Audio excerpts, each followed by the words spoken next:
Oke, bismillahirrahmanirrahim. Assalamualaikum warahmatullahi wabarakatuh. Hari ini kita akan sama-sama membahas tentang limit.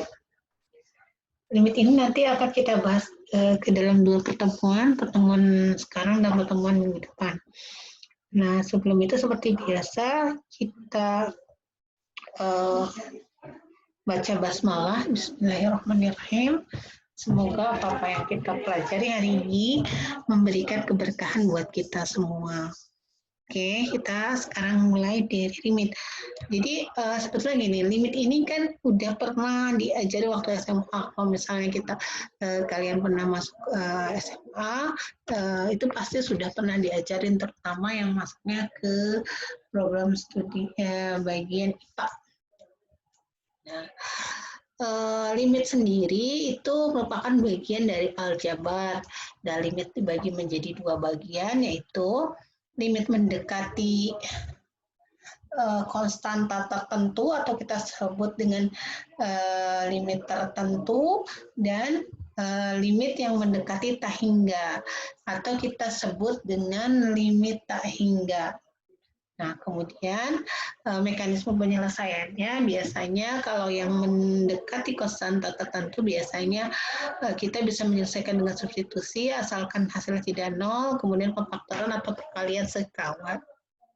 Sementara kalau yang tak hingga ini kita memperhatikan koefisien pangkat tertinggi untuk bentuk pecahannya. Biasanya rumusnya B minus P per 2 akar A. Kayak seperti itu. Nanti ada model-model khusus. Nah, jadi yang ini hari ini kita akan pelajari adalah limit tertentu yang mencapai konstanta tertentu. Nah,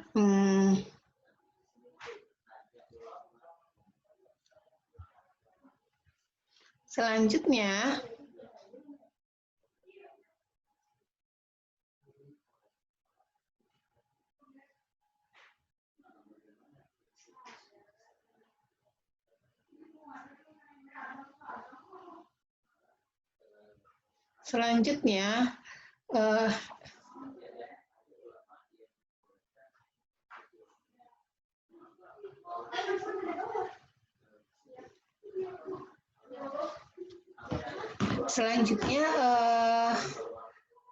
yang akan dibahas juga adalah tentang sifat-sifat dari limit sendiri. Oke, gitu. Nah, sekarang kita lihat apa sih limit itu. Limit secara bahasa itu artinya mendekati. Jadi ceritanya gini, limit itu waktu zaman dulu kala gitu, ketika sebelum ketemu limit, orang-orang tuh mulai menghitung nilai, di mana misalkan nilai yang dihitungnya itu adalah apa sih, misalkan 2 plus X per 2 minus X. Itu di mana X-nya itu adalah misalnya 2 gitu. Nah, kan itu hasilnya adalah kalau 2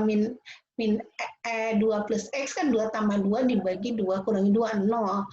Nah, itu kan akhirnya tidak terdefinisi hasilnya. Nah, kemudian orang-orang mulai mencari, kalau misalnya yang kita bikin itu X-nya itu enggak 2 beneran sih, tetapi mendekati 2, misalkan 1,999 atau 2,001. Apakah ada nilainya? Ternyata setelah dicari, ternyata ada dapat nilainya, sehingga itu tidak bisa disebut 2, tetapi mendekati nilai 2.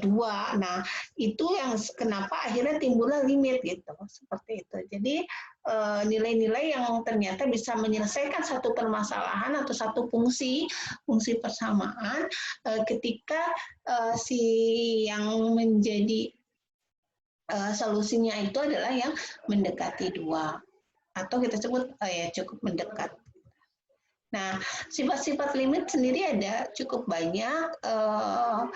Jika N bilangan bulat positif dan K-nya konstanta, kemudian F dan G itu fungsi-fungsi yang memiliki limit di C, maka berlaku teorema pertama adalah ketika limit konstanta, limit dari suatu konstanta, limit konstanta itu misalnya gini, limit 5, berapa sih limit 5? ketika X mendekati 1 misalkan, maka hasilnya adalah konstanta itu sendiri gitu. Jadi limit 5 ya 5 gitu kayak gitu. Nah, kemudian kalau limit dengan variabel tentu. Nah, kalau limit X maka variabel tertentunya itu kalau misalnya X mendekati C maka hasilnya C. Misalkan limit X X-nya itu mendekati 9, maka ya udah jelas hasilnya adalah 9. Kemudian limit yang fungsi yang dikalikan dengan konstanta itu bisa kita cari dengan cara apa? Karakternya. Kita keluarkan dulu konstantanya, kemudian kita cari dulu limit fungsinya. Nah, setelah itu baru dikalikan dengan konstantanya. Kalau untuk penjumlahan dua fungsi, maka kita bisa menghitung dengan limit fungsi dari f-nya dulu ditambah dengan limit fungsi dari g-nya. Kemudian kalau misalkan pengurangan juga sama, kita cari dulu limit fungsi x-nya, kemudian dikurangi dengan limit fungsi g. Kemudian kalau misalnya pengakaran itu limitnya sama dengan limit fungsi f yang harus lebih besar sama dengan 0 catatannya. Nah, itu sama dengan kita limitkan dulu yang ada di dalam akarnya, baru nanti kita akarkan. Kemudian kalau pemangkatan juga sama, kita cari dulu limitnya, baru kita pangkatkan pembagian. Itu berarti limitnya kita cari dulu limit fungsi f, kemudian kita cari limit fungsi g, baru kita bagi. Perkalian juga sama, limit fx dikalikan dengan limit gx. Kita masuk ke contoh soal, langsung mengerjakan limit. Contoh soalnya adalah begini. Kalau ada x kuadrat minus 3x plus 2 dibagi dengan x kuadrat min 1, di mana limit x mendekati 1, berapa nilai limitnya? Nah, kita lihat di sini. Oke, saya lupa nggak pakai pulpen ya. Pantesan deh. Nah, kalau kita langsung masukkan angka 1 ini ke sini, jadi, maka nanti akhirnya 1 kuadrat min 1, kan hasilnya adalah 0. 1 kuadrat min 1 itu sama dengan 0. Nah, kalau misalnya 0, ini berarti apa? Ini akan hasilnya adalah tidak terdefinisi. Oleh karena itu, kita mencari yang mendekati 1. Gitu. X mendekati 1. Untuk mencari ini, biasanya kita kerjakan dulu dengan cara difaktorkan dulu. Seperti ini.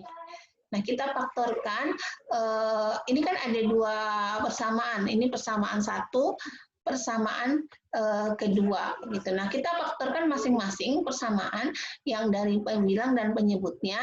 Misalnya persamaan 1 x kuadrat min 3x plus 2, jadi x min 1 dikali dengan x min 2 dibagi dengan x min 1 x plus 2. Jadi ini adalah, pemfaktoran ini adalah bentuk lain dari persamaan ini gitu. Nah, kemudian x kuadrat min 1 juga bentuk lainnya atau hasil faktornya adalah x min 1 dikali x plus 1. Nah, kita lihat di sini kita bisa coret, hasilnya adalah x min 2 per x plus 1. Nah, ini cara yang sama untuk limit, kita lihat ke sini. Nah, kalau ada limit x mendekati 1, di mana x kuadrat minus 3x plus 2 dibagi dengan x kuadrat min 1, maka kita faktorkan dulu. Jadi kita masuk ke dalam, ini limit ke sini nih dulu. Limit di sini, limit x min 1 dikali x min 2 dibagi dengan x min 1 dikali dengan x plus 1. Nah, hasilnya akan mendapatkan ini. Limit x mendekati 1, di mana x min 2 per x plus 1. Karena tadi kita udah coret-coret, hasilnya adalah x min 2 per x plus 1. Baru nanti kita masukkan ke dalam persamaannya, limit x mendekati 1, kita masukkan nanti menjadi 1 x-nya 1 minus 2 dibagi 1 plus 1, sama dengan minus setengah. Maka ini ada nilainya. Selanjutnya untuk contoh yang kedua itu adalah kita menggunakan ini faktor sekawan. itu faktor sekawan itu alat bantu. Sebetulnya kita kayak mengalihkan dengan angka 1, hanya angka satunya berbentuk lain. Kenapa? Kan semua bilangan dikalikan dengan 1, hasilnya adalah bilangan itu sendiri. Makanya kita kayak faktor sekawan itu adalah mengalihkan dengan dengan angka 1, tetapi angka satunya dalam bentuk lain atau bentuk sekawan dari biasanya yang kita jadi patokan adalah dari penyebutnya. Oke, contoh ini misalnya limit X mendekati 2, X min 7 dibagi akar X dikurang akar 7. Nah, ini limit X mendekati 2, di mana X minus 7 dibagi akar X min akar 7, dikalikan dengan akar X plus akar 7, akar X plus akar 7. Lihat di sini, ini kalau kita bagi akar X plus akar 7 dibagi akar X plus akar 7, ini hasilnya 1. Gitu. Jadi tidak akan merubah bentuk bilangan dari persamaan dari fungsi dari limit yang ditanyakan ya. Nah, selanjutnya dari mana kita bisa tahu X akar 7?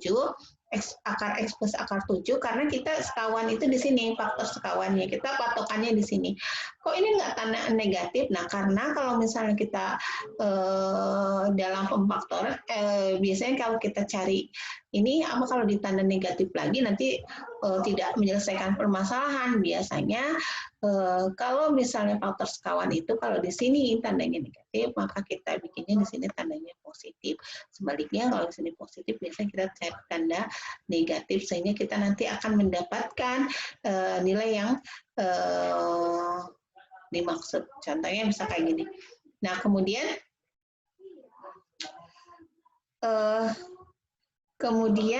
oh ini salah ya, ini bukan X mendekati 2, tetapi X mendekati 7, maaf. Typo.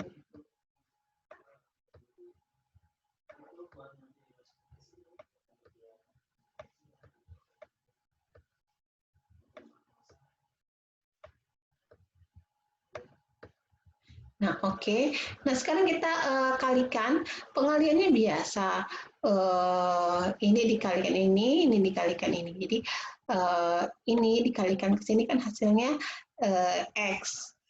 Akar X dikali akar X sama dengan akar X kuadrat. Akar X kuadrat itu adalah X nanti. Nanti dikali akar X dikali 7, jadi akar X akar 7 dikurangi dengan akar X akar 7. Kalau yang ini kan ke sini berarti positif, kalau yang ini ke sini jadi negatif, makanya habis nanti ditambah minus dikali plus 7 dikali 7, 49, akar 49 itu adalah 7, jadi minus 7. Nah, kemudian di atasnya udah ada, di sini akar minus 7, X minus 7 dikali akar X plus 7. Nah, kita bisa gampang banget sini kita, karena ini udah, karena bentuknya perkalian, kita coret aja, sehingga kita akan dapat akar X plus akar 7. Nah, kita masukkan nilai 7-nya menjadi akar 7 ditambah akar 7, hasilnya adalah akar 14, atau bukan akar, sorry. Ini kan ada 2 ya, akar 7-nya berarti 2 akar 7, maaf. Itu penyelesaiannya seperti itu contohnya. Kalau ada yang nggak mengerti, silahkan nanti ditanyakan lebih detail. Oke, ini latihan soalnya yang akan kalian kerjakan, silahkan nanti dikerjakan. Kita kumpulkan minggu depan ya, insya Allah. Itu. Kita tutup pertemuan kali ini dengan membaca hamdalah, alhamdulillahirabbil alamin, dan doa kafaratul majelis, subhanakallahumma wa bihamdika asyhadu an la ilaha illa anta astaghfiruka wa atubu ilaik. Assalamualaikum warahmatullahi wabarakatuh.